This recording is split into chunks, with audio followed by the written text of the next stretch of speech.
코로나19 신규 확진자가 엿새 만에 1,000명 아래로 떨어졌지만 사망자는 하루 만에 24명이 더 늘었습니다.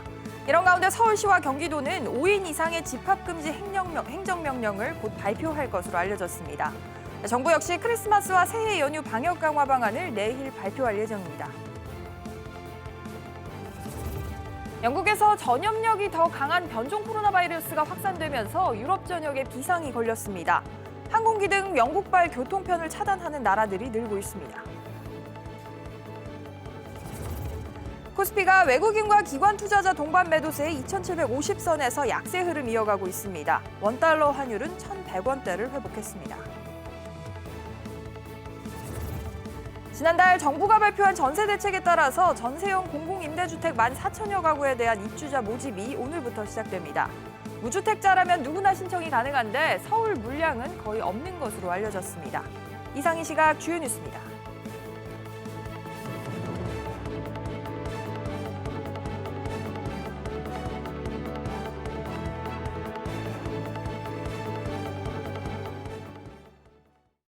시청자 여러분 안녕하십니까? 월요일 백브리핑 시시각각 시작합니다. 오늘도 금융시장 상황부터 짚어보겠습니다.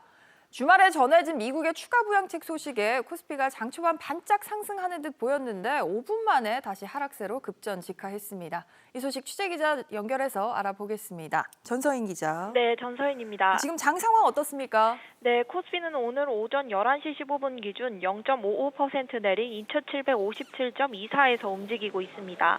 개인은 3,190억 원을 사들이고 있는 반면 외국인과 기관은 각각 1,000억 원 넘게 순매도하고 있습니다. 장 초반부터 이어진 개인의 거센 매수세에 반짝 상승세를 보이다 현재 하락 흐름을 보이고 있습니다. 주말 새 미 의회의 9천억 달러 규모의 추가 부양책이 국내 증시에 호재로 예상됐는데 차익 실현 욕구가 강해진 모습입니다. 코스닥은 소폭 하락한 채 출발했지만 개인과 외국인의 매수세가 지수를 끌어올려 0.31% 오른 950.16을 기록하고 있습니다. 원달러 환율은 오전 11시 15분 기준 1원 5전 오른 1,100원 75전에서 거래되고 있습니다.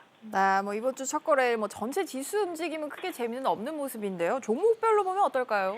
네, 시가총액 상위 10개 종목이 장 초반 혼조세를 보이면서 등락이 엇갈리고 있습니다. 건선치료제인 바이오시밀러의 글로벌 임상 3상 시작 소식에 셀트리온은 지난주보다 2.81% 오르며 크게 상승하고 있습니다. 또 코로나19 상황 속 삼성 바이오로직스와 카카오도 1% 넘게 오르며 장 초반 제약과 비대면주의 강세가 이어졌습니다.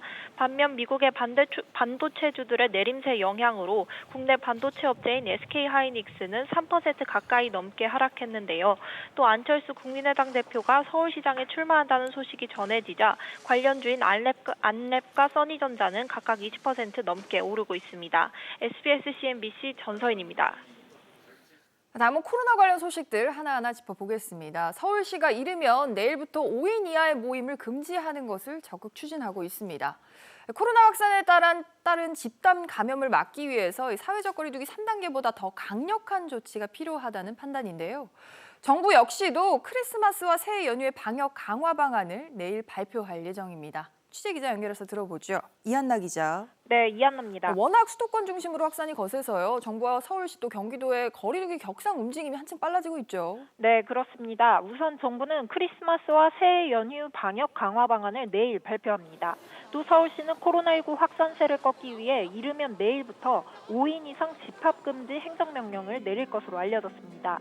오늘 서울시에 따르면 서울시는 경기도, 인천시, 그리고 중앙재난안전대책본부 등과 5인 이상 집합금지 방안을 조율하고 있습니다. 5인 이상 집합금지는 사회적 거리두기 3단계에 적용되는 10인 이상 집합금지보다 더 강력한 대책입니다. 성탄절 전날부터 실내외를 막론하고 4명 이하의 모임만 허용됩니다. 현재 정부와 서울시는 거리두기 3단계 격상을 최후의 수단으로 남겨두고 거리두기 단계와 별개로 시행할 수 있는 핀셋 규제를 논의 중입니다. 알겠습니다. 주말 중에 그리고 현재 지금 코로나19 상황은 어떻습니까? 네, 어제 하루 신규 확진자 수는 926명으로 엿새 만에 1,000명 아래로 떨어졌습니다. 하지만 평일 대비 검사 건수가 줄어드는 휴일 영향이 있어 확산세가 꺾였다고는 볼 수는 없는 상황입니다. 특히 하루 사망자가 24명으로 또다시 최다를 기록했습니다. 확진자가 나온 지역별로는 서울이 327명, 경기가 237명, 인천이 85명 등 수도권이 649명으로 대부분을 차지했습니다. SBS CNBC 이한나입니다. 나라 밖으로도 가보겠습니다. 미국의 질병통제예방센터 CDC가 모더나 백신의 긴급 사용을 승인을 하면서 이르면 우리 시간으로 오늘 밤부터는 접종이 시작될 전망입니다. 이런 가운데 영국 런던을 중심으로 코로나19 변종 바이러스가 확산이 되면서 비상이 걸렸습니다. 장가희 기자. 네, 장가입니다. 먼저 지금 영국 상황이 좀 심각해 보입니다. 자세한 상황이 어떻습니까? 네, 최근 영국에서는 일일 확진자가 2, 3만 명대로 증가하고 있는데요. 코로나19 변종 바이러스 때문인 것으로 알려졌습니다. 변종은 기존 바이러스보다 감염력이 70%는 더 높은 것으로 알려졌는데요. 중증을 유발하거나 기존 백신을 무력화한다는 증거는 아직 발견되지 않았습니다. 네, 이렇게 변종 바이러스가 빠르게 확산을 하면서 특히 이제 주변국들이 바짝 긴장하는 모습인데요. 빗장을 걸어잠기는 나라도 있습니다. 그렇습니다. 최근 이탈리아에 변종 바이러스 감염자가 입국한 데 이어서 덴마크, 네덜란드, 호주에서도 변종이 보고됐습니다. 이 때문에 프랑스, 독일 등 유럽 각국은 물론 콜롬비아 등 중남미국도 영국발 항공편을 중단하고 있습니다. 캐나다 역시 영국발 여객 비행 금지 조치를 단행했는데요. 영국과의 통로를 차단하려는 국가들의 움직임이 빨라질 것으로 보입니다. 네, 이런 속도라면 조금 점점 더 빨리 나올 것도 같고요. 한편 미국에서는 지금 모더나 백신 접종도 시작이 된다고 합니다. 네, 미국 질병통제예방센터 CDC가 우리 시간으로 오늘 새벽 접종 권고를 수용했습니다. 이로써 백신 접종을 위한 행정 절차는 모두 마무리됐는데요. 미 정부는 모더나 백신 590만 회 접종 분량을 3,700여 곳에 배포할 예정입니다. 초고속 작전팀 최고 책임자 몬세프 슬라위는 첫 접종이 현지 시간으로 월요일 오전에 이루어질 것이라고 밝혔는데요. 우리 시간으로면 오늘 접종이 가능할 것으로 보입니다. SBS CNBC 장가입니다. 정부가 다음 달 지급하는 3차 재난지원금에 임대료 지원을 포함하는 방안을 검토하고 있는 것으로 알려졌습니다. 장사를 제대로 하지 못하지만 임대료는 꼬박꼬박 내야 하는 소상공인의 어려움을 반영한 겁니다. 정인영 기자. 네, 정인영입니다. 3차 재난지원금이 이제 조만간 지급이 되죠. 여기에 임대료를 좀 직접 지원하는 방안이 포함이 될 것으로 보인다고요. 네, 기존에는 임대료를 낮춰준 건물주에 대한 세대 지원이 있었는데 여기서 더 나아가 아예 임차인을 대상으로 임대료를 직접 지원하는 방안이 검토되고 있습니다. 현재 당정에서 논의 중인데 임대료 지원 항목을 새로 신설하기보다 현금 지원을 더 늘려주는 방법이 될 것으로 보입니다. 예를 들면 집합금지 업종에 1인당 최대 200만 원까지 주던 지원금을 임차인이라면 추가로 50만 원에서 100만 원 정도 늘려주는 방식입니다. 네, 간접 지원에서 직접 지원으로 좀 바뀔지 좀 봐야 될 것 같고 소비자 관련 소식도 있습니다. 코로나19 3차 확산으로 좀 중단이 됐던 소비 쿠폰 이것도 좀 조만간 다시 사용할 수 있게 된다고요. 네, 일단 모든 쿠폰은 온라인에서만 사용할 수 있을 것으로 보입니다. 외식 쿠폰에 한해 포장과 배달 등 비대면 사용만 허용할 예정인데 성탄절 전후로 기존에 발급받은 소비 쿠폰을 사용할 수 있게 됩니다. 이 쿠폰은 배달앱에서 음식을 주문할 때도 사용이 가능합니다. 또 코로나19 상황이 안정되면 내년에는 농수산물, 외식, 숙박, 체육 등 8개 분야에서 2,300만 명을 대상으로 소비 쿠폰을 지급할 예정입니다. 코로나19 상황을 반영해 농수산물 쿠폰은 온라인으로, 문화상품권은 온라인 뮤지컬과 연극, 체육 쿠폰은 온라인 PT 등으로 사용할 수 있도록 할 계획입니다.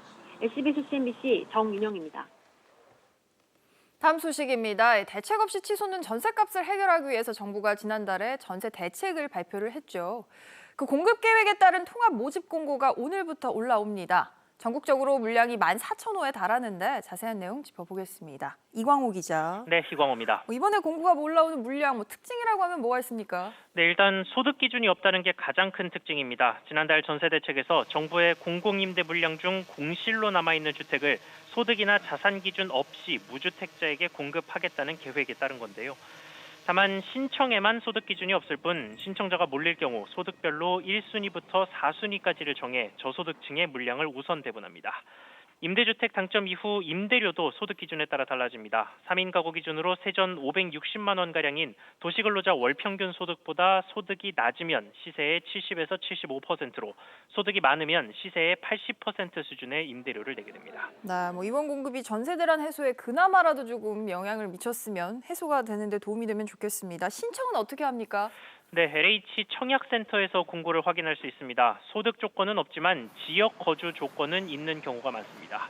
LH 관계자는 각 시별로 공고가 올라간다고 밝혔는데 서울 물량은 거의 없는 것으로 알려졌습니다.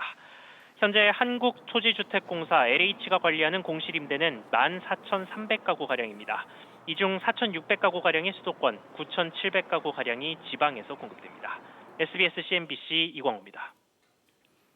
4년 뒤에는 인천과 수원에서 출발하는 KTX가 운행을 시작합니다. 또 도시재생혁신지구 1호 사업인 고양 성사 혁신지구 건립이 본격적으로 추진이 되는데요. 이 소식들도 취재기자 연결해보죠. 정인아 기자. 네, 정인아입니다. 고속철도 추가 건설 계획이 나왔다고요? 네, 어제 국토부는 인천과 수원에서 출발하는 KTX 사업과 호남 고속철도 2단계 사업을 발표하면서 모두 올해 안에 공사를 시작해 오는 2024년까지 완공하겠다고 밝혔습니다. 인천발 KTX는 송도를 출발해 기존 수인선과 안산선, 어천역을 지나 경부고속철도와 연결되는 방식으로 완공되면 송도에서 목포까지 2시간 10분 안에 갈 수 있을 전망입니다. 수원발 KTX는 국철 1호선 서정리역과 수서고속철도 SRT가 다니는 지대역을 연결하는 방식으로 완공되면 수원에서 부산과 목포를 2시간 10분에 연결합니다. 이번 KTX 사업으로 그동안 고속철도 이용이 번거로웠던 인천과 경기 서남부권이 수혜를 받을 것으로 예상됩니다. 호남 고속철도 2단계 사업은 전남 나주 고막원과 목포 임성리를 연결하는 방식으로 무한공항을 경유합니다. 그렇군요. 더불어서 고양 성사 혁신지구 사업도 본격화되죠. 네, 경기 고양시는 고양 성사 도시재생 혁신지구에 대한 사업 승인을 고시했다고 어제 밝혔습니다. 고양 성사지구 사업은 고양시와 고양도시관리공사, 주택도시보증공사가 각자 출자를 해 한국토지주택공사 LH가 자산관리 업무를 맡는 방식으로 진행될 예정인데요. 2024년 말까지 사업을 마칠 계획입니다. 성사 혁신지구에는 공영주차장과 근린생활시설, 청년과 신혼부부를 위한 소형 임대 분양주택 218가구가 들어설 예정입니다. SBS CNBC 정인아입니다. 이번엔 카드업계 소식입니다. 신용카드에 가입을 하면 현금이나 상품권을 준다면서 갑자기 접근해서 카드를 좀 가입하라. 이런 권유 받아보신 경우 한 번쯤은 있으실 텐데요. 일정액 이상 경제적 이익을 주거나 길거리에서 이렇게 모집을 하는 것들은 다 불법입니다. 그런데도 이런 카드 불법 모집 행태가 또 적발이 됐습니다. 취재기자 연결해서 들어보죠. 이한승 기자. 네, 이한승입니다. 적발인데도 계속 진행이 되고 있습니다. 어느 카드사에서 적발이 됐습니까? 네, 총 6개 카드사에서 262명의 모집인들이 법을 위반한 사실이 적발돼 과태료 처분을 받게 됐습니다. 이 삼성카드와 신한카드 모집인들이 가장 많았고요. 롯데카드와 국민카드에 있는 모집인 등이 뒤를 이었습니다.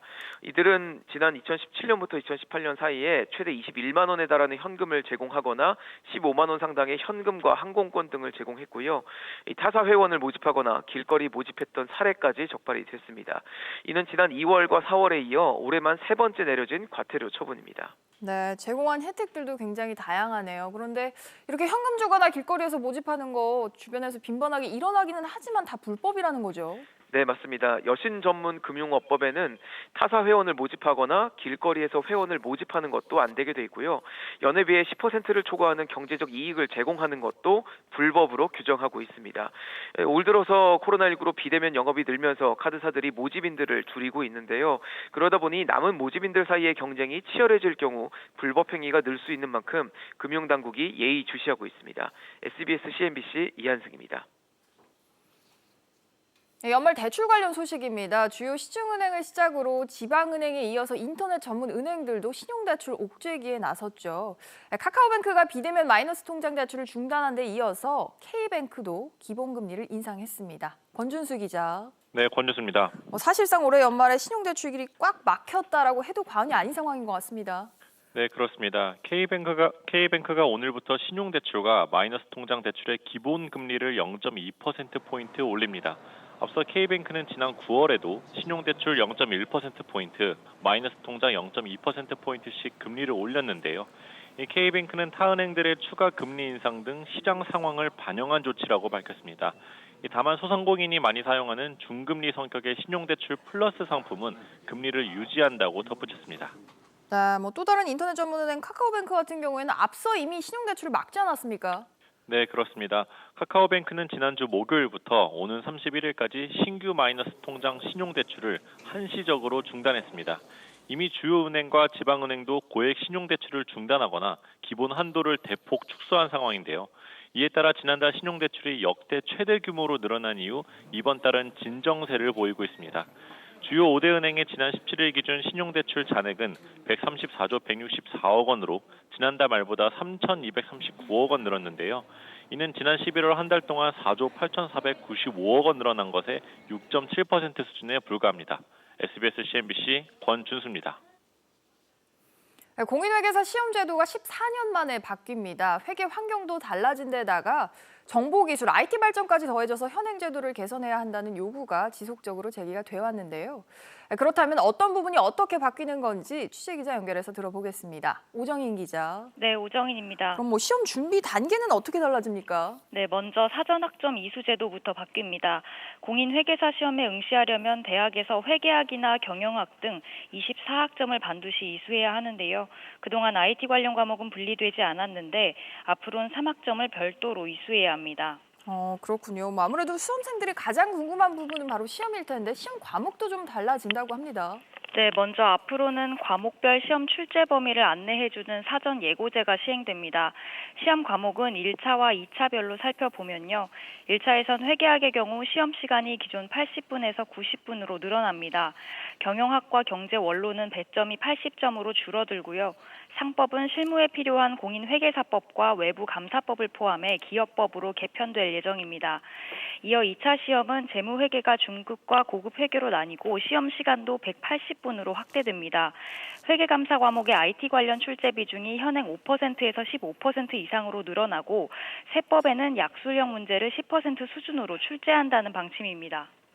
알겠습니다. 이렇게 어렵게 시험에 합격을 하면 수습회계사들이 실무 연수를 받습니다. 혹시 여기에도 변화가 있을까요? 그렇습니다. 직업 윤리나 IT 역량 중요성을 감안해서 관련 연수 과정과 시간을 모두 확대한다는 계획입니다.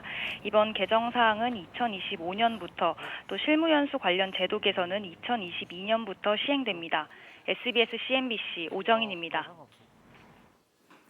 다음 소식입니다. 대형 유통업체인 이마트가 발암물질이 기준치를 초과한 것으로 최근에 적발이 된 베트남 쌀국수 상품에 대해서 전격 환불을 해주기로 결정을 했습니다. 이마트 매장에서 4개월가량 팔린 자체 브랜드의 PB 상품이라고 하는데요.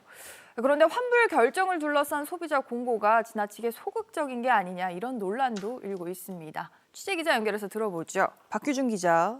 네, 박규준입니다. 구체적으로 어떤 상품일까요, 이게? 네, 이마트가 올해 8월부터 판매한 이 베트남 쌀국수, 이 포보라는 상품인데요. 이마트가 만든 피코크라는 자체 브랜드 상품의 하나로 팔린 제품입니다.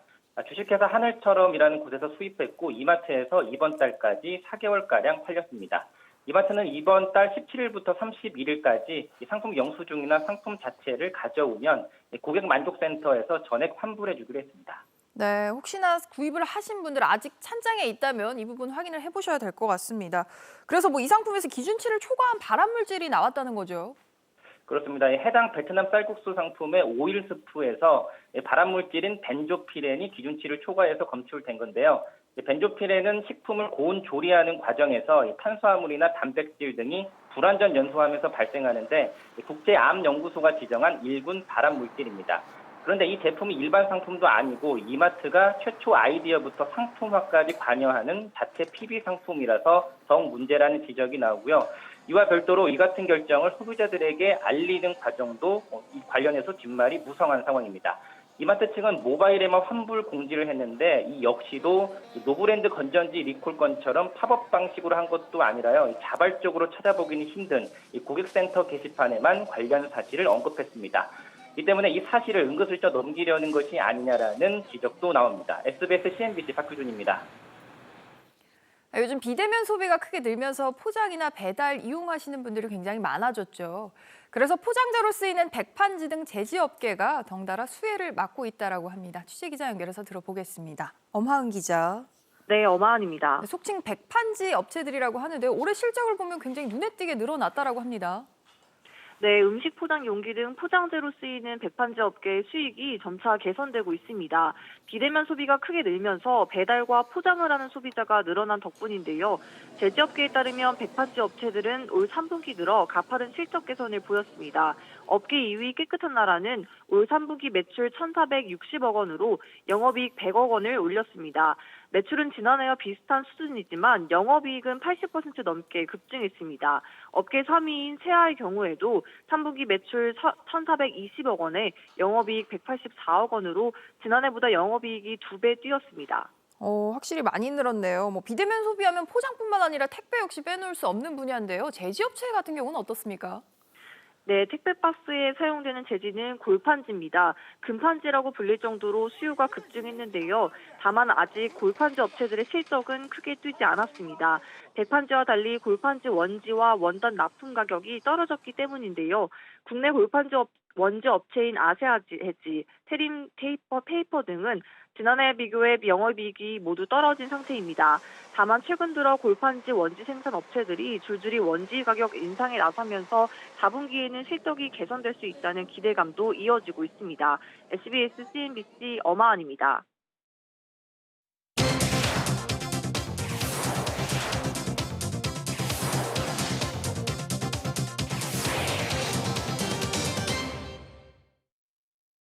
뉴스의 중심에 있는 재계 인물들을 알아보는 BGNU 시간입니다. 최근 카카오와 네이버의 새로운 플랫폼 경쟁이 치열합니다.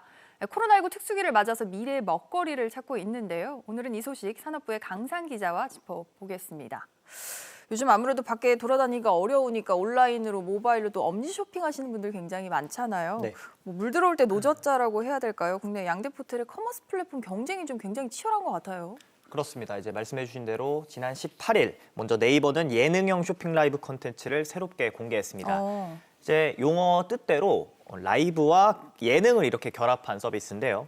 시청을 구매로 이끌어서 판매 기록을 실시간 집계하는 방식입니다.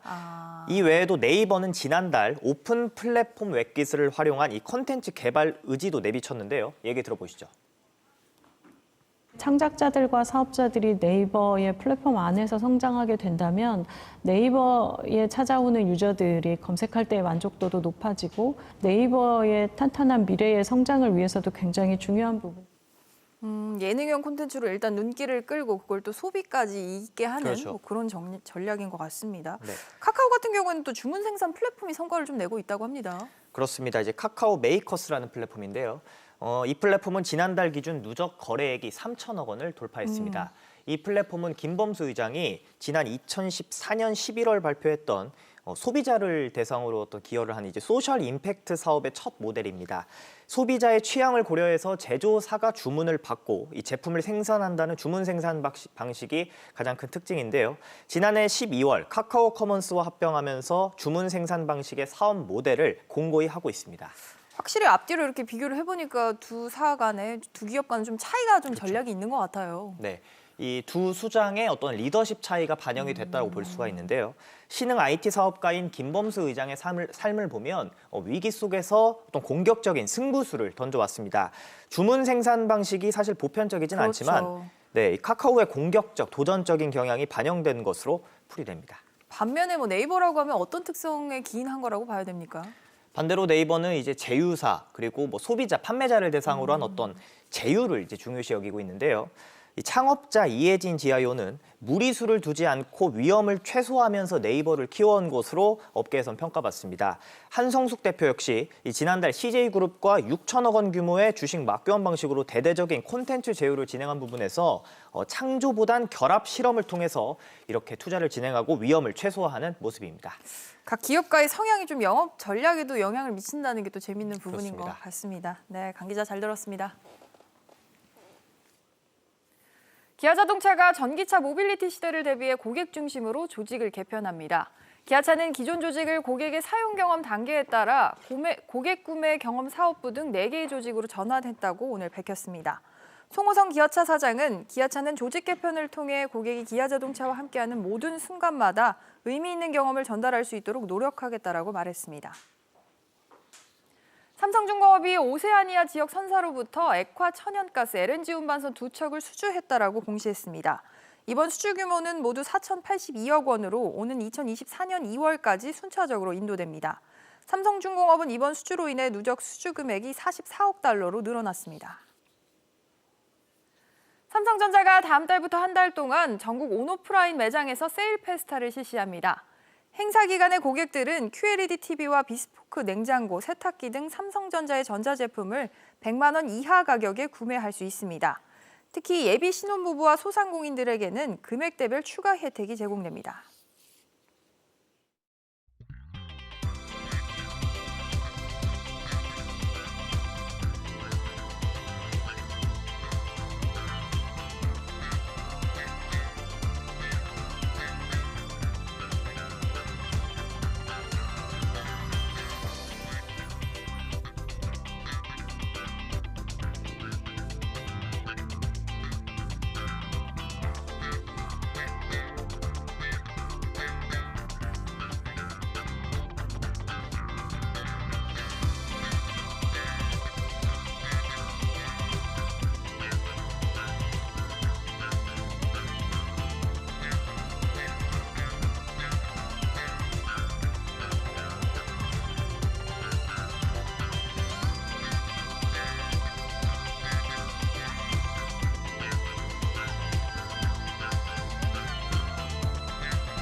안녕하세요. K웨더 공기진흥센터에서 전해드리는 대기오염 예보입니다.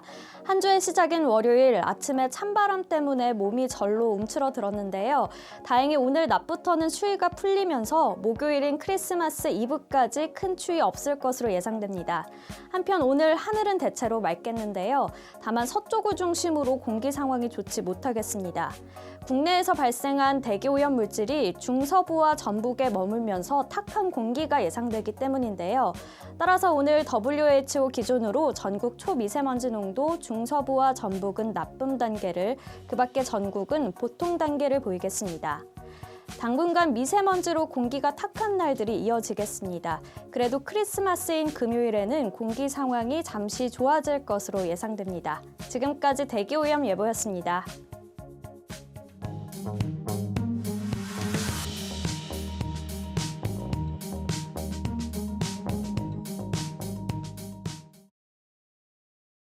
이 11일 월요일 오전 저희가 준비한 소식은 여기까지입니다. 시청해주신 여러분 고맙습니다.